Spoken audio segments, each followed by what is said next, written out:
The world is sitting on top of a pressure cooker, and someone just turned up the heat to maximum right now as you watch this video. A single body of water minus 33 kilometers wide holds the global economy hostage. The Strait of Hormuz, 20% of all the oil on this planet passes through that narrow corridor every single day. And Iran has its finger on the valve. We are not talking about a regional skirmish. We are not talking about a few drones and some diplomatic protests. We are talking about a potential cascade, military, economic, financial, that could shatter supply chains from Tokyo to London, drain sovereign wealth funds that prop up Wall Street, and push the petrodollar system to the edge of collapse. So ask yourself this: what happens when the war in the Gulf stops being a problem and becomes yours? Stay with me, because what I'm about to lay out will change how you see this entire conflict. Welcome to Flashpoint, where we cut through the noise, analyze the real moves on the geopolitical chessboard, and give you the strategic picture that mainstream media is too slow or too afraid to show you. If you're new here, hit that subscribe button right now. This conflict is moving fast, and you do not want to miss the next update. And if you've been following along, you already know that what we said weeks ago is playing out exactly as predicted. Let's get into it.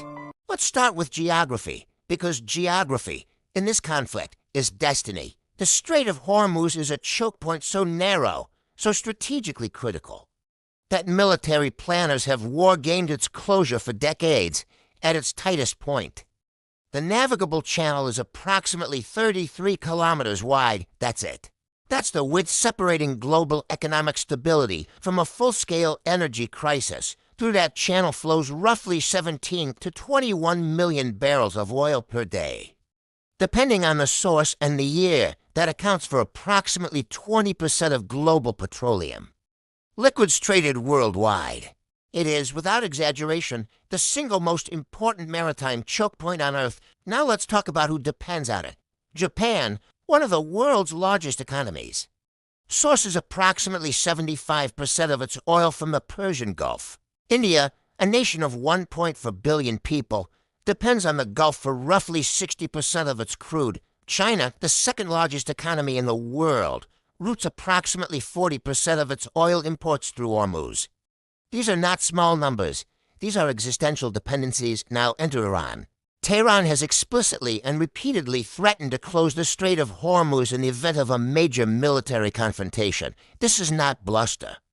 The Iranian Revolutionary Guard Corps has conducted exercises specifically designed to simulate the blockade of that corridor. They have fast boats, submarine drones, mines, anti-ship missiles, and coastal batteries positioned along the northern shore. Donald Trump has made clear that any Iranian threat to U.S. interests in the region will be met with overwhelming force. But here's the problem. The military option against Iran is catastrophically expensive, not just in dollars, but in strategic consequences. A ground invasion of Iran, a country of 85 million people, with extreme mountainous terrain and a deeply nationalistic population, and a military doctrine built around asymmetric warfare, would require a force projection that dwarfs anything since World War II. Some estimates suggest hundreds of thousands of troops. The economic cost would run into the trillions, and the political cost? Potentially irreversible. This is the trap, and Iran knows it. So what does the actual battlefield look like? Let's go to the map, because the terrain here is a game changer. Iran's western and southern borders are defined by the Zagros and Alborz mountain ranges, some of the most rugged, fortified natural terrain on the planet. These mountains are not just scenery, they are strategic infrastructure. Inside those ridgelines, Iran has buried missile bases, drone launch facilities, and hardened command bunkers that are extraordinarily difficult to destroy from the air, even with precision munitions. This is the same playbook Hezbollah used in Lebanon in 2006. Dispersed, hidden, duggan. It worked. Now, what can Iran actually hit from those positions? The answer is alarming. U.S. military bases in Qatar, Bahrain, Kuwait, and the UAE are all within range of Iran's ballistic missile arsenal. The Shade series drones, which we have already seen deployed in Ukraine via Russia, are capable of traveling hundreds of kilometers and striking with disturbing accuracy.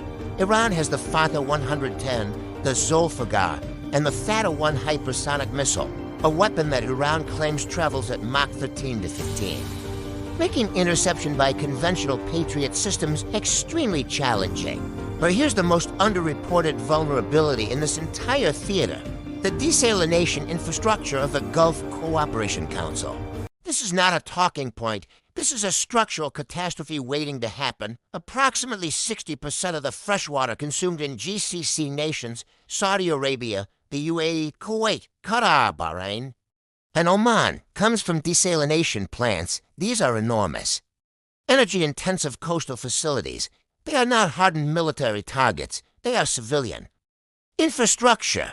And a sustained drone or missile campaign targeting them would not just disrupt daily life, it would make cities uninhabitable within weeks.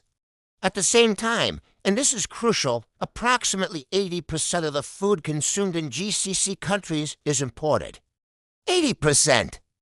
If maritime routes are disrupted, if commercial shipping through the Gulf becomes too dangerous, these nations face not just an energy crisis. They face a food and water crisis simultaneously. Dubai, Abu Dhabi, Riyadh, cities that project an image of invincibility and modernity are, in a prolonged conflict scenario, acutely structurally fragile. Who wins tactically in the opening phase?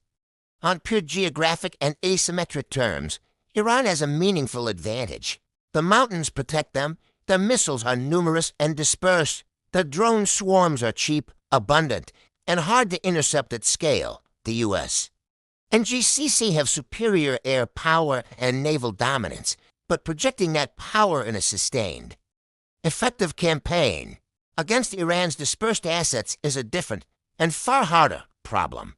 Now let's zoom out, because this is where the stakes become truly civilizational. The GCC is not just a collection of oil-rich states. It is a foundational pillar of the petrodollar system. It is the architecture that has underpinned U.S. economic dominance since the early 1970s. Here's the mechanism. Simplified, Gulf states sell oil to the world in U.S. dollars. The entire global oil market, from Tokyo to Frankfurt, must therefore hold and transact in dollars. This creates a permanent, structural demand for American currency, regardless of what the Federal Reserve does.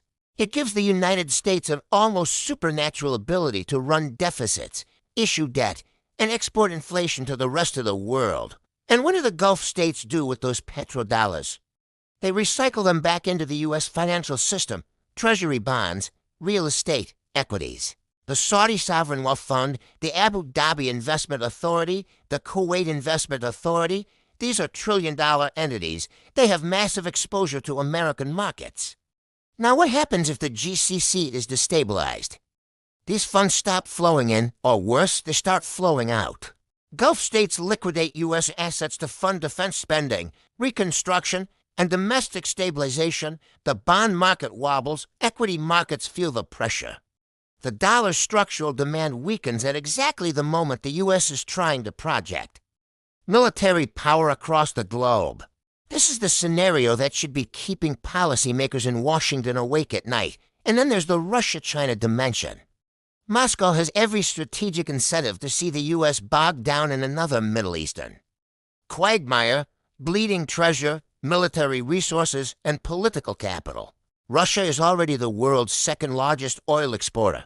If Hormuz closes, Russian oil becomes even more valuable, even more indispensable to a desperate global market. Putin doesn't need to fire a single missile to benefit enormously from this conflict, China's. Calculus is more complex. Beijing imports 40% of its oil through Hormuz, so a prolonged closure hurts China too. But China also has a strategic interest in a weakened, distracted United States.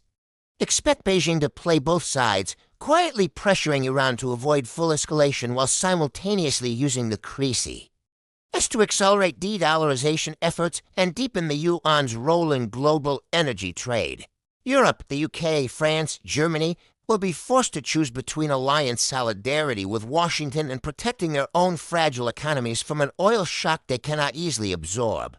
The world is not watching a regional war, it is watching the opening moves of a fundamental contest over the post-Uruguay economic order. So where does this go from here? Let me give you my assessment, and I'll be direct. In the next 24 to 48 hours, watch three things. First, the movement of U.S. carrier strike groups in the Persian Gulf and Arabian Sea. If a second, carrier moves into position. That is not a deterrent signal. That is preparation.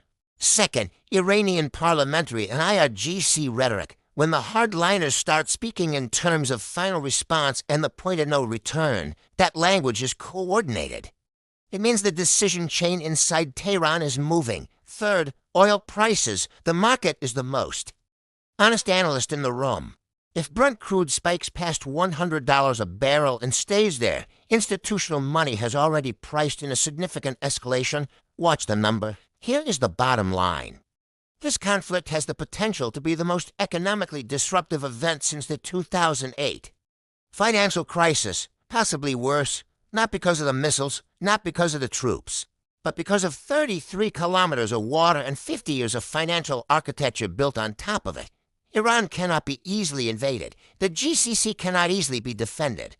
The petrodollar cannot easily be replaced. And the United States, whatever its military superiority, cannot fight a war in the Gulf without paying a price.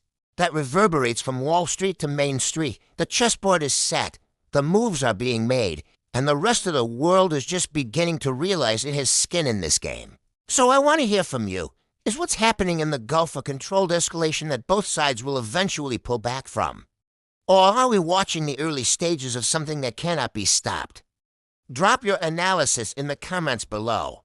Are the GCC states as vulnerable as this video argues? Can the U.S. actually deter Iran without triggering the economic catastrophe I just described? I read every comment, and the best ones make it into the next video. This has been Flashpoint. Stay informed, stay sharp, and I'll see you in the next one.